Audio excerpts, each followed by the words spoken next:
Hi, my name's Rebecca Wood for Ray White Toronto and Wanji Wanji, and I'm here to help you answer any frequently asked questions you have on the investment side of things. So as a landlord, if you want to enter your property, you will need to provide 7 working days notice to your tenant to enter the premises there. Obviously if it's an emergency repair, it's between 24 to 48 hours that you can access the property, otherwise 7 working days notice will need to be provided. So with any repairs or maintenance items that are addressed to us even after hours, we certainly action them as soon as we can. I think what we've been quite lucky with over the years is the long-term relationships that we have with our tradespeople who also not only live locally but have looked after us price-wise as well. So if there is a call from a tenant, we certainly act on that as soon as we can. We do try to get a hold of the landlords if we can as well, but that's not always available to us. But again, we'll still certainly act on those requests as quickly as we can. So with garden and lawn maintenance for a property, usually it is the tenant's responsibility to maintain that. Again, every property is different, so we need to have a look at if it's too big at the time of leasing out the property for a tenant to maintain. If it is greater for a tenant to look after, that's when we would suggest to have usually garden or lawn maintenance included in the weekly rent, which is not only a tax benefit for you, but in most cases helps tenants making sure it is getting maintained, looked after properly. It's very important that you do have landlord insurance because as a managing agency we can only cover so much when it comes to managing your investment. We've had so many different cases over the years and tenants can break up or tenant can pass away, things like that, and that's when landlord insurance can come into play and help cover those avenues that may be unexpected or out of our control at the time as well. Obviously it's very important that tenants pay their rent on time, therefore we make sure we check this on a daily basis. They do always get a phone call plus a text message as well as an email as per discussed conversation, so that we not only have a track record but obviously keeping on par with them on obviously what their commitment is to us on paying their rent. Any tenant that does fall behind in rent, they're either placed on a specific performance program or obviously terminated if it gets to a point where it is just not working out or getting out of control. Pets are actually coming up as more of a common topic these days because 98% of tenants these days do actually have pets. What we're finding more as well is that a lot of our tenants that come to us actually are responsible pet owners. So I can understand that having a pet can come across or pose as more of a threat or a concern at the time, but again you will find that a lot of tenants not only do have pets these days, but again are becoming more responsible.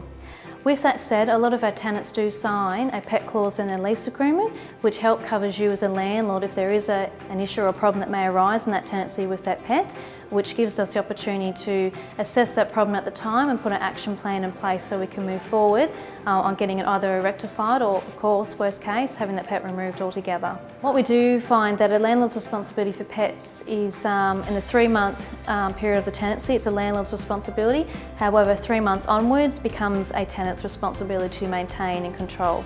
Anything that do arises, we do notify you as a landlord regardless. Some landlords like to treat it at their own costs, but of course you do have the right to ask the tenant as there is a responsibility to maintain that. We do also highly recommend landlords, which is their responsibility, to make sure they have a regular 12-monthly year inspection report done for termites, because we are in a very common area for termites and it's something that we want to make sure that we can reduce your loss and risks there as well.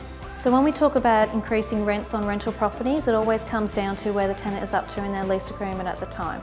So if they're in an expired lease, we are there for, under the Tenancy Act, allowed to give the tenant 60 days notice to increase their rent.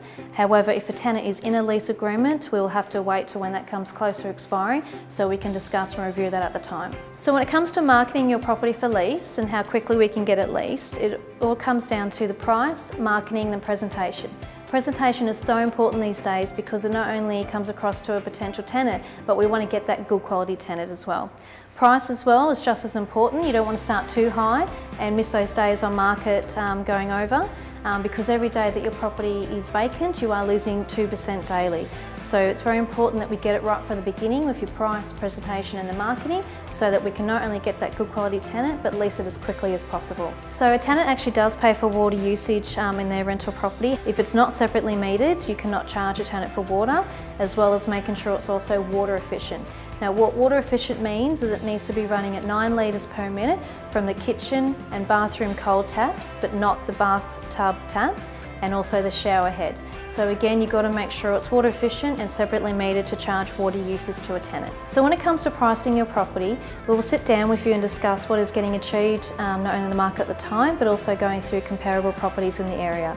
So for example, if you've got a 3-bedroom, 2-bathroom and a double garage property, obviously we're going to match that with similar properties in the area, see what they're achieving, but of course at the end of the day, every property is unique and different. So if you've got air conditioning, dishwasher, even a covered entertaining area, they all add value, and that's what tenants are looking more and more for these days. So again, we've got to make sure that that's taken into consideration so that we're not only pricing a property correctly, but getting the highest price at the same time. We actually get this question asked quite a lot because we do come across a lot of clients that are simply just not happy with their managing agency, and that may be just simply they aren't getting the service that they want, or most commonly because of low fees as well. It's actually a very easy process to change agents as well. I do all the work for you. You can be as involved or as not involved as you like, and it doesn't cost you a thing to change either. So always be careful when you're doing your homework and ringing around, because I do come across other agents in our area that charge ridiculous fees to change agents, where again, we don't do that. More importantly, when we do pick up the property file, I do a full health check for you as well to make sure that everything's in line with the Tenancy Act and see if there's any improvements we can do both capital and growth-wise for the property and your investment, as well as putting a management plan in place so we can make sure we're going forward in the right direction when it comes to your investment. A lot of private landlords do approach us on a daily basis where they may just need not only simple help and advice, but they may get in situations where they can't get themselves out of. What a lot of private landlords don't realise is that we do offer different services and packages to help outweigh those concerns or issues that they have at the time, or simply finding you a tenant for the property. We do offer those services on the side, and you can take over there privately onwards. At the same time, we do go through a lot of the legislation with these landlords because a lot of things can get missed along the way, because at the end of the day we're also here to reduce and minimise your risks as much as possible. So it's very important that we make sure that you're off to a great start, even if you are wanting to still manage the property yourself privately. Our common source of business is clients approaching us who are simply not happy with their managing agency, and the common theme is because they're paying cheap fees. What I always suggest is do your homework first and always look at what you're paying for, because there's always hidden costs in the background that a lot of clientele don't realise are there at the time. You can get cheap fees and a good service, just not in the same place.